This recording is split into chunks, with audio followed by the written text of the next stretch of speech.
Season 2 of the HBO series The Last of Us started out pretty strong, bringing in a higher viewership number for the premiere episode of Season 2 when compared to the premiere episode of Season 1.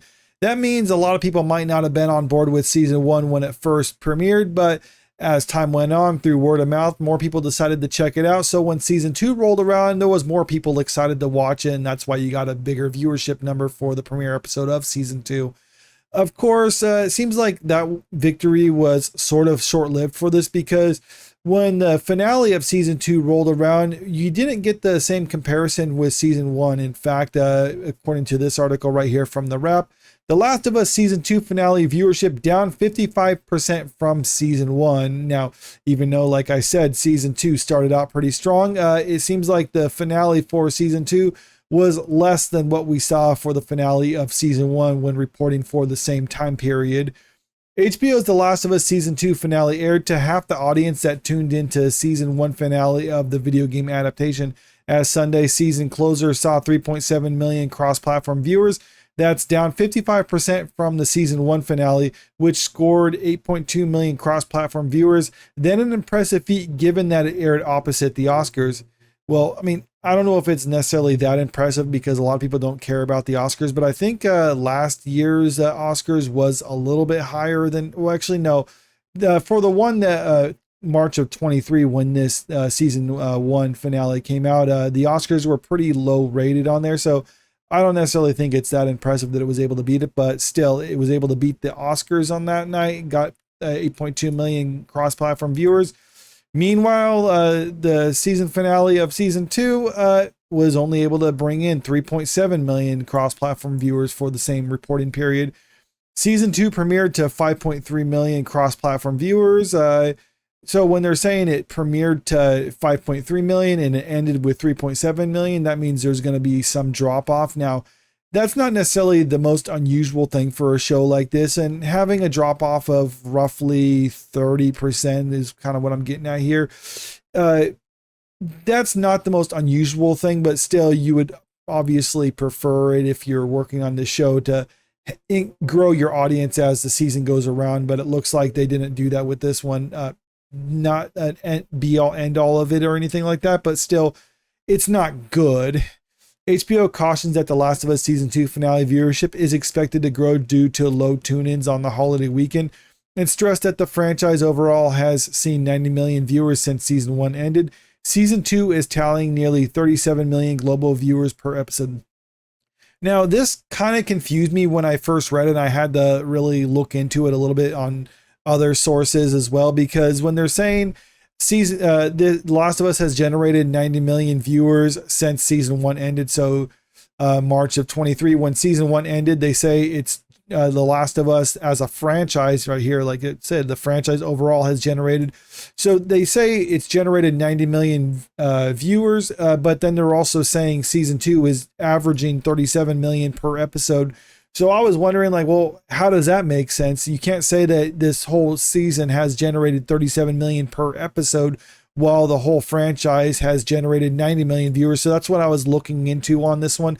And come to find out, what this 90 million figure means is basically since Season 1 ended, which, like I said, is March of 23, 90 million people have decided to watch something The Last of Us related. It could be they've watched everything from it, or they might have just watched one episode, or maybe they just watched a part of one episode. We don't know, but since March of 23, 90 million people have watched something Last of Us related, and 37 million global viewers means how many views they've actually, what they're saying, like as far as unique viewers. These aren't part of, they're actually part of this 90 million, but it's basically just individuals, how much they've actually watched. But you also have to keep in mind, if one person watches 10 episodes of The Last of Us, well, then they'd be factored in as 10 on this one. So this doesn't necessarily mean it's 37 million unique individual viewers per episode. It's just when you kind of combine all that together, if that actually makes any sense. Because like I said, when I first read this, it kind of contradicted itself, and that was the best explanation I was able to find as to why this would be the case, which it makes a little bit more sense, but it still does seem like, at least to me, that they're trying to almost muddy the water a little bit to try to hide the fact that the viewership for season 2 was not nearly as good as the way season 1 ended. The show has already been renewed for season 3, and that was something that was already going to happen before this season even came out. They didn't announce it, of course, but it was something that was already in the works. Actually, no, come to think of it, I think they did announce it ahead of time. I'd have to double check on that one, but still, it was something that was already in the pipeline, whether they announced it or not. They just didn't want to make a big fuss about it before the season actually came out.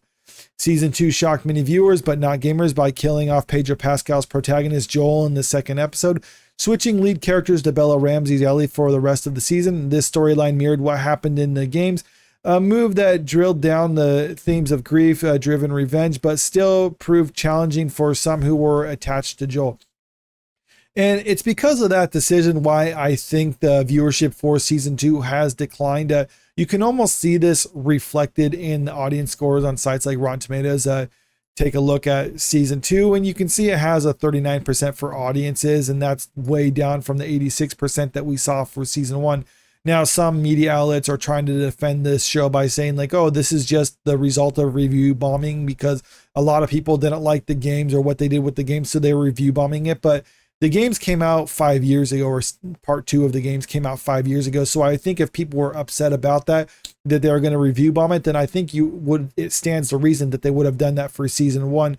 And it looks like we didn't actually get that with season 1. We're only seeing that come to fruition when it comes to season 2, which to me leads me to believe that this isn't necessarily just gamers review bombing it.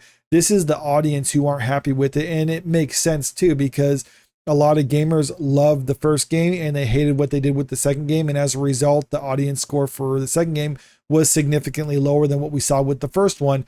This is basically the same thing for television audiences. There was a lot of people out there who never played the games, but got into this show after watching the first season and were not happy with the decisions that they made for the story in the second season. And that accounts for why the score like this is so bad for the second season. And I think that also accounts for why we saw audience drop off so significantly with the second season of this show, because people are not happy with the story decisions. I mean, I don't think it's so unusual to suggest like, well, if you did something that was unpopular at the 5 years ago, then it would probably still be unpopular now. Maybe they thought that television audiences would be more okay with killing off the main character like they did in the game, but it seems like that's not the case. And as a result, viewership dropped off for this. And while they're still trying to spin it as somewhat of a positive and try to muddy the waters with the way they're reporting their numbers, the fact of the matter remains that the people who tuned in for the final episode of season 2 was over half as much as what tuned in for the final episode of the first season of that, which to me suggests when you combine that with the audience score that people are not happy with this show, or at least the direction this show's going. Maybe it could recover in when the third season finally comes out, but I'm not really expecting as much. I don't think they're gonna have a huge increase in viewers from the second season to the third season. I think that will probably be the lowest one so far, but I guess we'll have to wait and see when that finally does come out. But let me know what you think about this in the comment section below. And also, if you haven't already, make sure you click that subscribe button if you want to stay up to date with the latest entertainment news. And don't forget to click that like button and share this video out there, because it really helps out with the channel. Thank you.